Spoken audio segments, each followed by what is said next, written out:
How are you?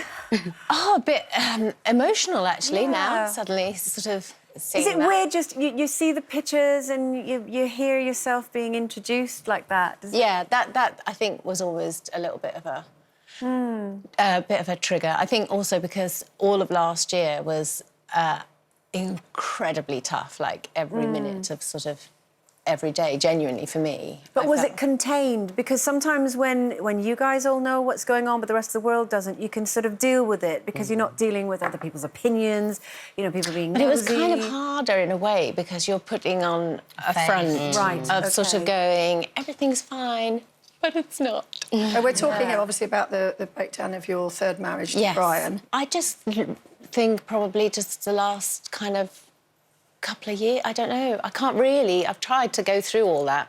You know, us women, we're quite good at being introspective and analysing too much. So no, there was, you know, there's always kind of one thing that tips you over the edge and you just go, I don't. What was the one thing? For me, it was because he couldn't make cauliflower cheese. Slightly harsh. There was a long list, and then he couldn't make cauliflower cheese, and that was it. I just couldn't take it anymore.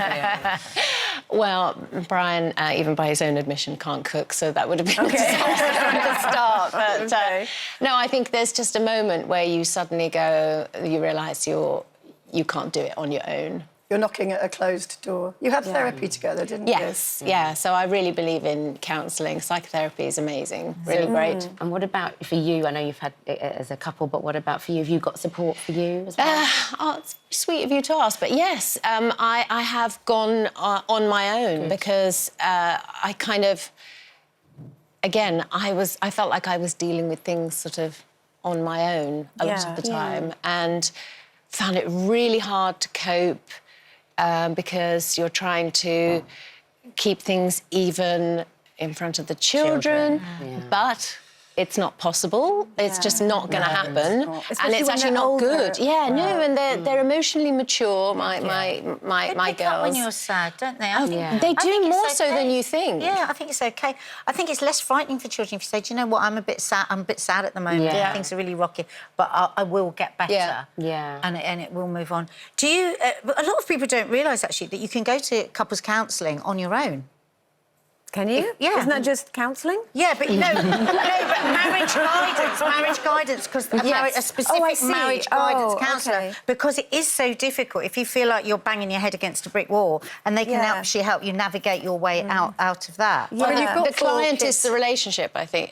So I think that's how. You've got 4 kids of all varying ages, and I think it's a lot of people think that the hardest bit of parenting is when they're very young, but actually I find as they get older, they kind of need you more. Yeah. Do you feel in the middle of all that you kind of lost yourself a bit? Oh, 100%. Yeah. I mean, definitely. And I think I've sort of taken myself away from the world of work and TV, really to be there for the kids, because when they're growing up and they're developing their emotions, anyone can feed a baby and cuddle a baby, but, you know, when your daughter comes home and says, you know, this, that, and the other that's happened. They need you like to play that part in shaping them. It's when juice and a biscuit won't sort things out. Exactly. It really isn't. I don't have that in my weaponry. No. Yeah. And you've spoken before, I think you did it over social media, but you've spoken before about the fact that you've really struggled with the menopause. And this is something that I found, obviously, through the book and various things, encountering people over social media, that women come to me time and time again and say that it can be one of the main reasons for marriages ending, because they don't even understand what's happening as they're changing, so their husband doesn't understand, and unless you find some kind of communication over what's going on, the whole thing sort of breaks down. And obviously you said it's not the reason why things broke down, but do you think it was a contributing factor? Well, I think support is important. Yeah, of course. During the menopause, and I'm very, very chatty and open and whatever. So I probably did 99% of the talking in the You're very sweet anyway. So, you know, and like with the children too, I would say, like, Mummy's going through the menopause and I'm just a little bit emotional right now. And they'd go, but I feel like it's important for the next generation of women that my children know the word menopause, they're familiar with it.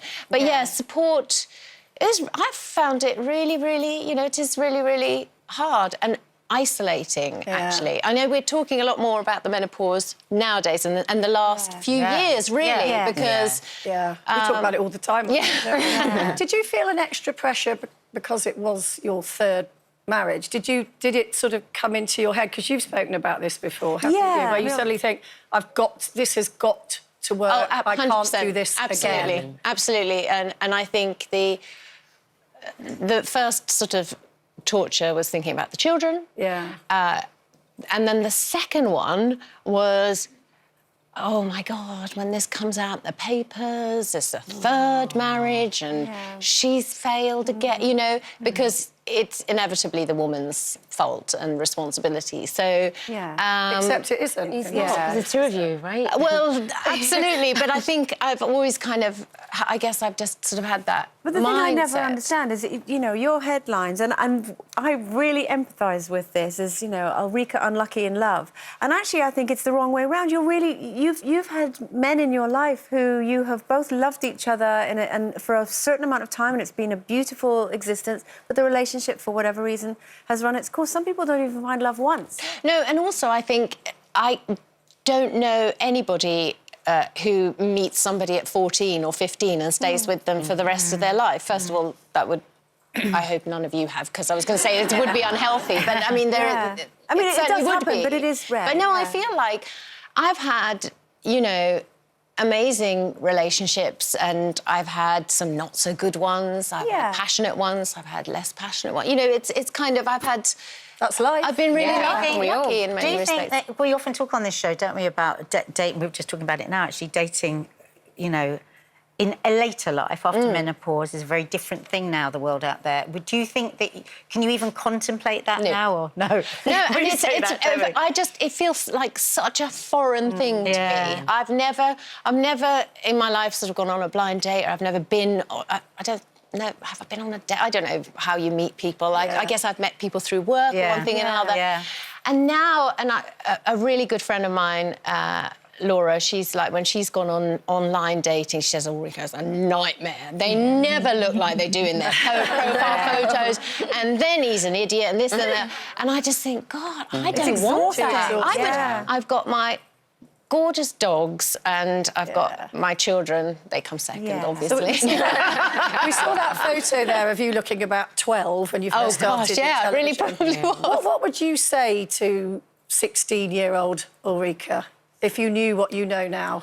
That change is the only constant in life. I like that. And what doesn't kill us makes us stronger. You're going to be like that. Well, we wish you nothing but love, and we hope that... I know you're obviously going through a bit of a rocky time at the moment, but we really wish you well. So, Ulrika Jonsson.